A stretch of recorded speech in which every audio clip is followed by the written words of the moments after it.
How's it going, YouTube? In today's episode of Darius's Garage, we're going to show you how to make your N63TU powered BMW quit doing that.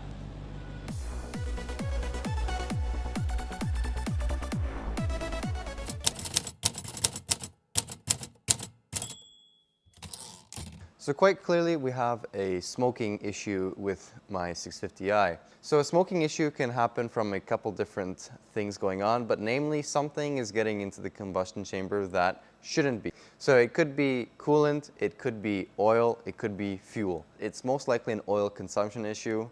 The N63 and N63TU are known for oil consumption issues, and this one is no different. My car consumes a liter every 3,000 to 4,000 kilometers, which is honestly not too bad for one of these, but it's still embarrassing to see the car smoking and get that smell. And also on a cold start, you'll get a nice plume of blue smoke, not just the gray smoke that you saw in the intro.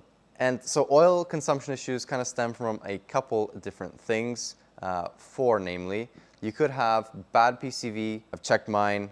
Doesn't have that issue. The turbo system doesn't have that issue. So then you are kind of left with two major repairs, and the first one is a less major repair and a very common one on these engines, and that is valve stem seals. They kind of just get cooked because of that hot V design, where the turbos sit in the valley and then the catalytic converters also sit in the valley, and the cats get extremely hot, and so that basically cooks the valve seals. Another part of the valve seal issue is also the valve guides.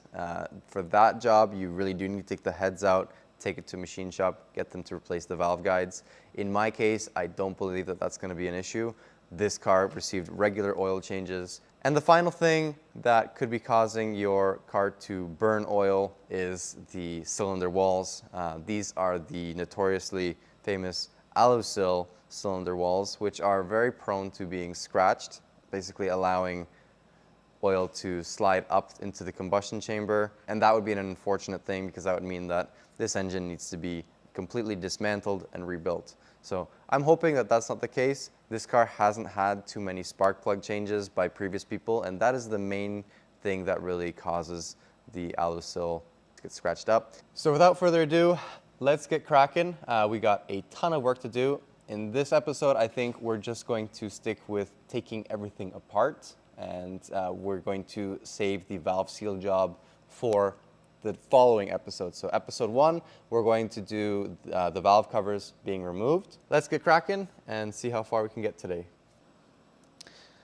The first thing on the menu is going to be a couple of the easy to get to things. These bars, the intake boxes, the PCV system, and maybe these side shields so we can take off this guy.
I think it actually might be easier to take off these intercoolers first, now that I look at it. So we're going to start with those.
figure out how to get this guy out.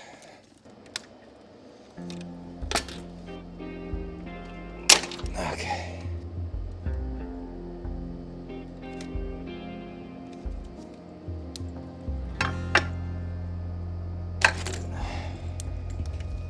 Okay, so we got the reservoir out.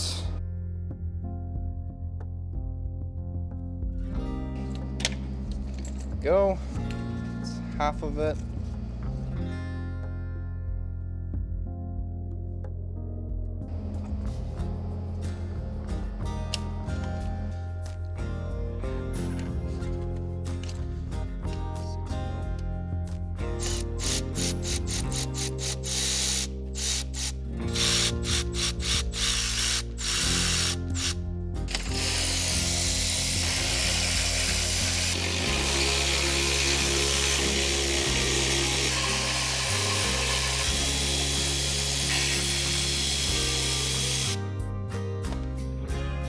This is to be unclipped.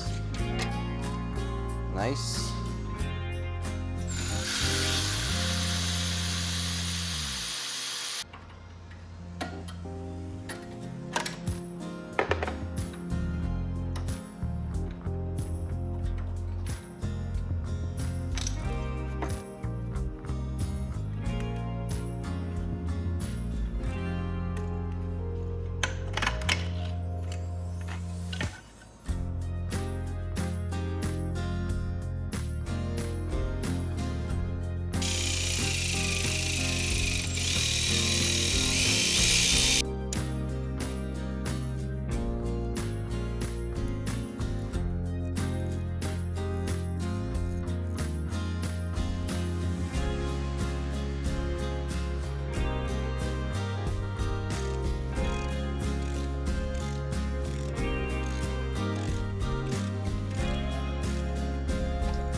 That on this side. Oh, shit. Oh, that broke.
Now would also be a good time to unplug your battery if you haven't done so already.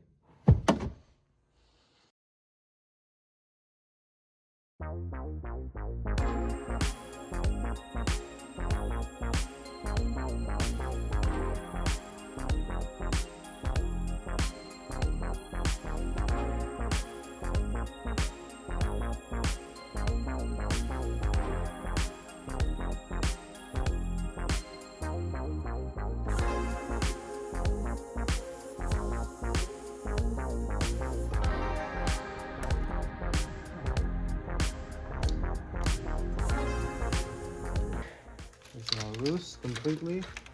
There's one clip at the bottom here. Removed.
Looks like it's gonna be kind of a challenge. Not too bad, but there we go.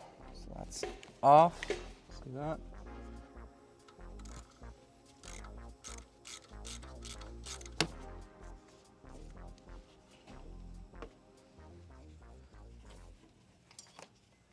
So that's that little guy over there, pulled off now.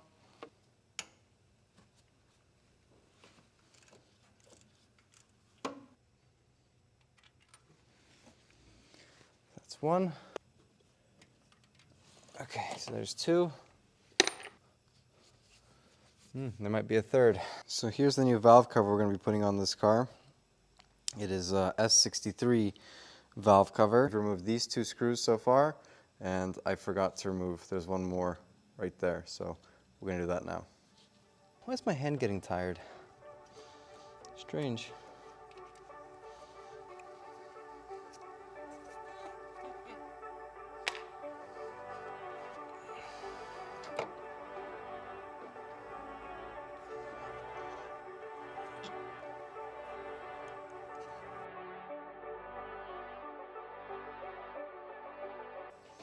Okay, so the next thing we're going to do is we're going to remove that guy over there, that heat shield, because that's going to be partially in our way of two screws. So we're going to do that right now.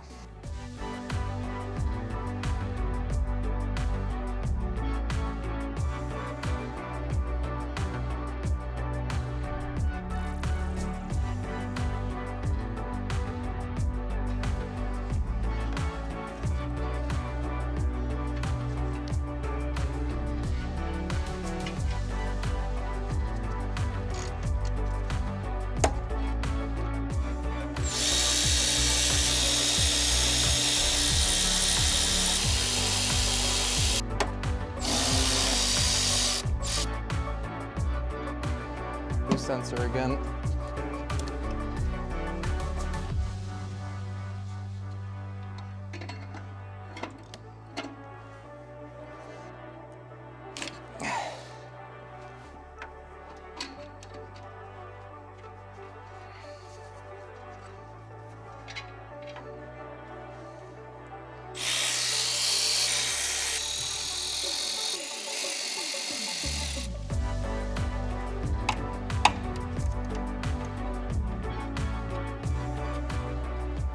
Some of you guys were asking me where I got this tool from. This is my dad's tool, deep socket. It's an OEM tool, so some Canadian Tire brand stuff. That's the part number, maybe you can look it up.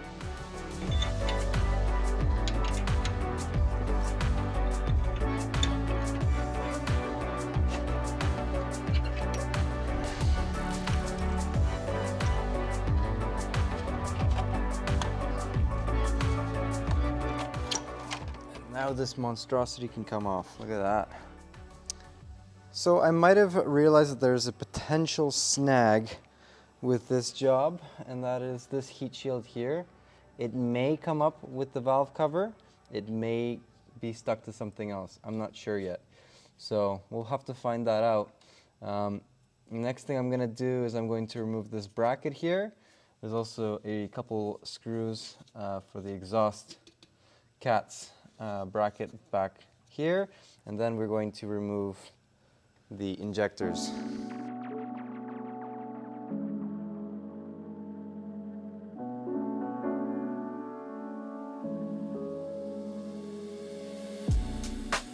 This is a T40.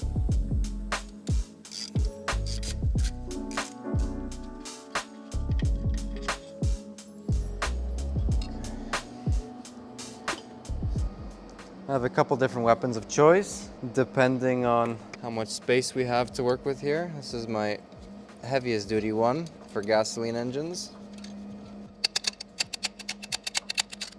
And you're gonna wanna label these, each one, where they came from, so you don't have to reprogram them after.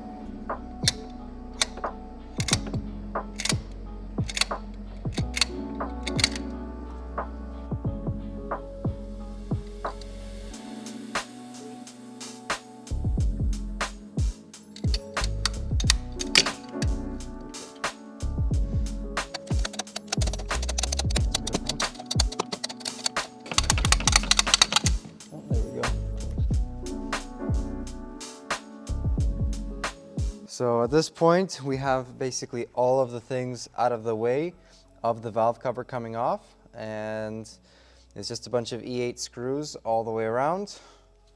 In the middle as well, there's a few.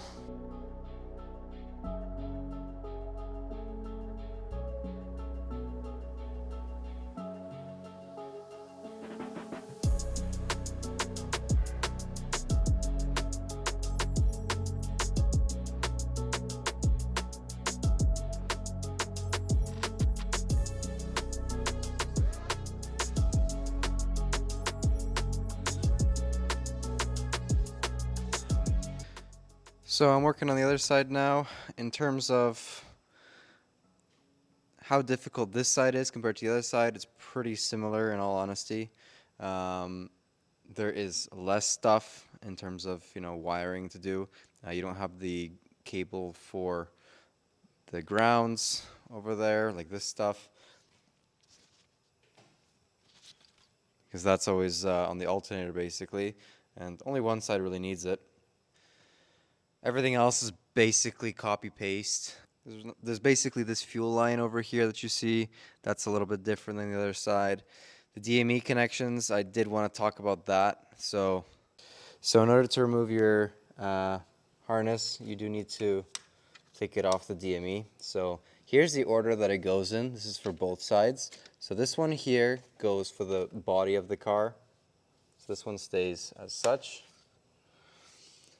These guys, to remove them, you have to, like a push tab right underneath there. You push it in, and then that allows you to swing the kind of seat belt, so to speak, off of it. Push it in, and then you basically slide this forward. It's like any BMW that you've ever worked on before. And then this slides out. This one is for this harness.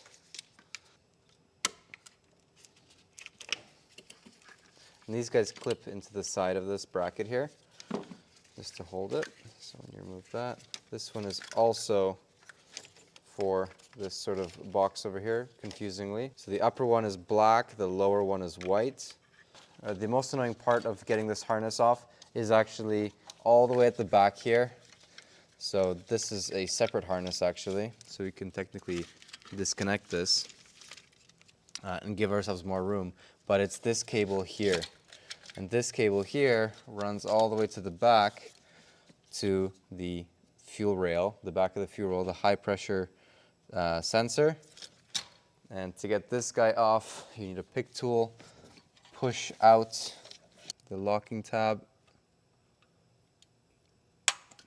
and then you can take this guy out successfully. There we go.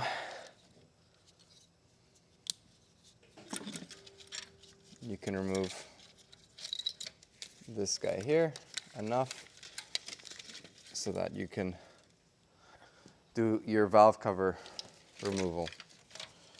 This might be good enough, honestly. If we just snake this guy over here and out of the way. So that's actually not too bad.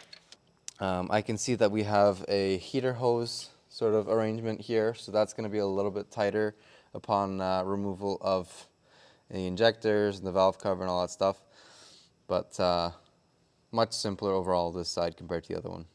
The one nice thing about working on this engine is that once you learn how it works on one side, the exact same thing applies to the other side.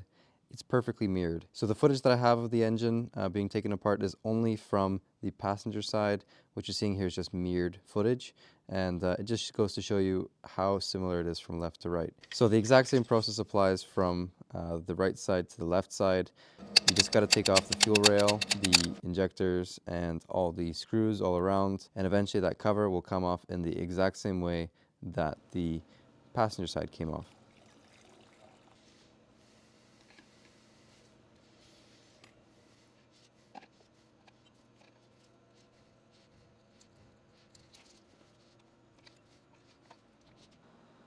Okay, so overall this job hasn't been too bad so far.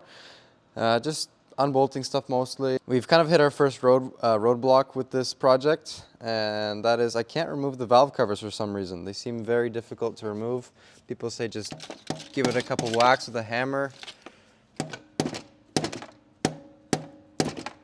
Right? Nothing. I can't get either of them off. There's supposedly a place to pry right here. So I'm gonna have to, I guess, be pretty aggressive with it. I've already tried to pry from here, and no luck yet.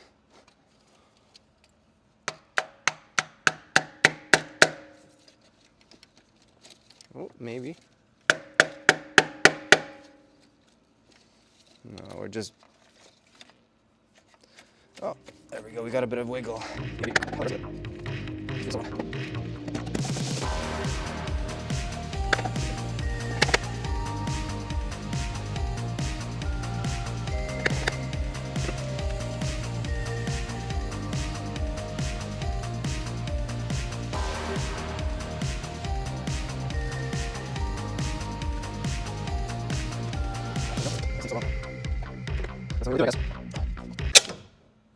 Well, good thing we got another one.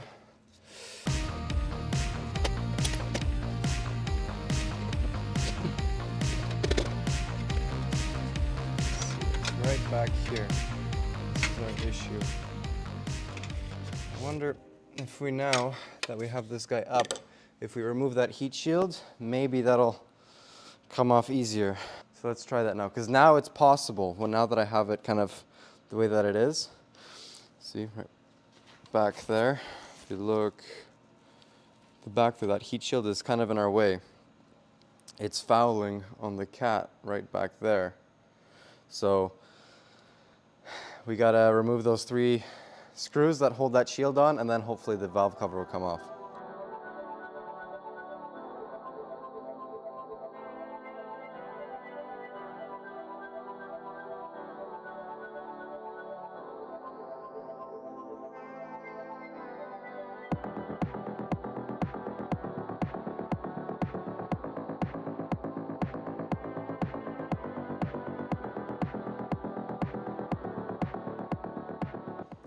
And I present to you the internals of the N63TU.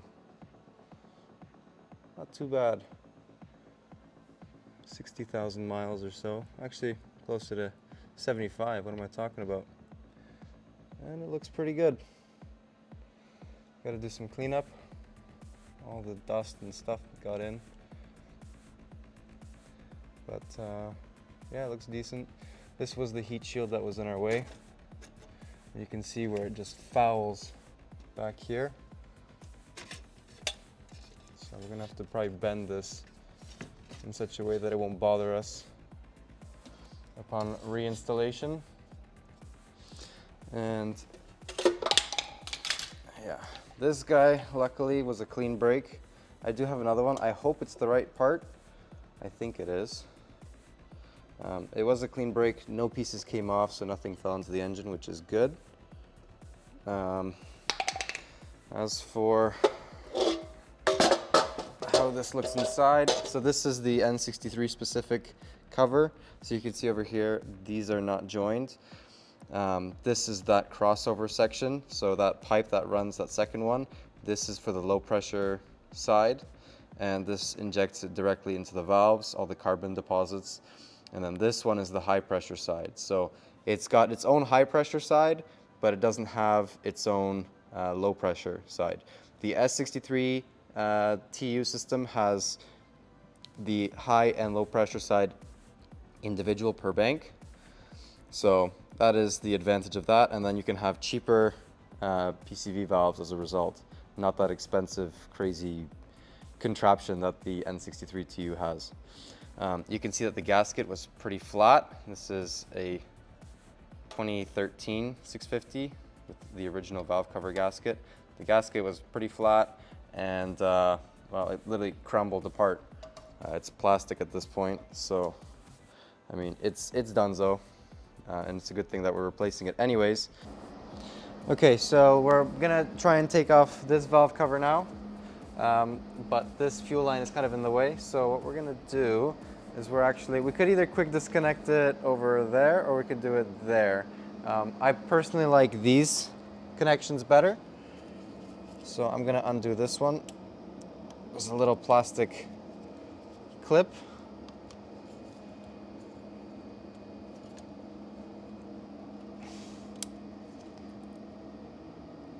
Quick disconnect my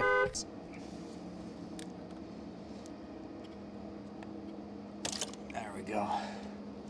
And there's also one little 10 mil down there. We're going to take that off as well.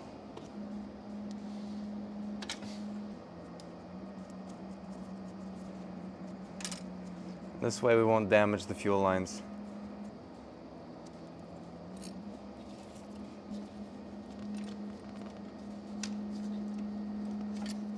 Like the other one, we're just gonna have to pry this sucker off. It's quite a few wires, yep. Honestly, it looks worse than it is. That's right.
The parts list for this job is surprisingly not too crazy, so I have them kind of from order of most important to least important. Obviously, the valve stem seals. This is a must-have if you're doing a valve stem seal job. You will need to order 2 boxes of them because they come in a kit of 16. You have 32 valves in your engine. It doesn't matter intake or exhaust. 32 of all of the same valve stem seals. You will also need a valve cover gasket, and you also need these seals for the high pressure fuel pump. There's 2 of them. You will also need to grab yourself 8 of these injector seals, Teflon seals. As you see here, I only have 2. The other ones are in order. They're coming in tomorrow or after tomorrow. You will need 8 of these injector decouplers as well.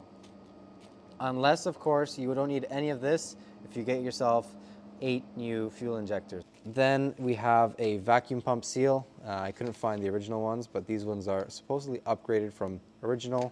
Bought these on Amazon. I don't know if they still sell them. Bought that some time ago. Then you got these guys here. These are gaskets. Here's the part number. They sit underneath the PCV valve. Honestly, mine weren't too bad when I pulled mine. If you want to go extra crazy and make sure everything's good, that would be a good call. They are pretty pricey though. And then we have the cam seals, or the variable valve timing seals. You may want it, you may not. All depends on how particular you are with your car. While you have your intercoolers off, it's always nice to check those variable valve time seals. Then we have the cam position sensor seals. We got 4 of those because there's 4 cam position sensors. And I also got the oil fill neck just because it has a new O-ring on there. I wanted to reseal that, and fun enough, I ended up needing this because I broke mine upon removal. It's also a good time to do your PCV breather valves. These, if you have a keen eye, these are not for an N63TU. These are actually for an S63TU. They're a lot cheaper than going with the N63TU ones.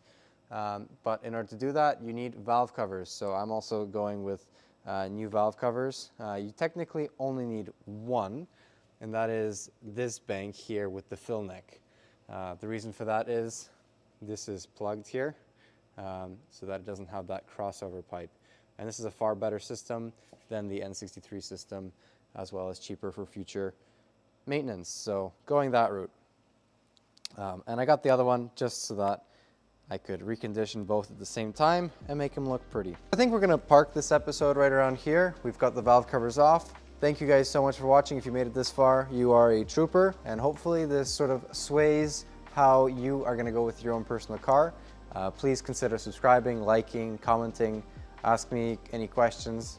I read them all, and we'll catch you in the next video where we do the valve seals. Bye for now.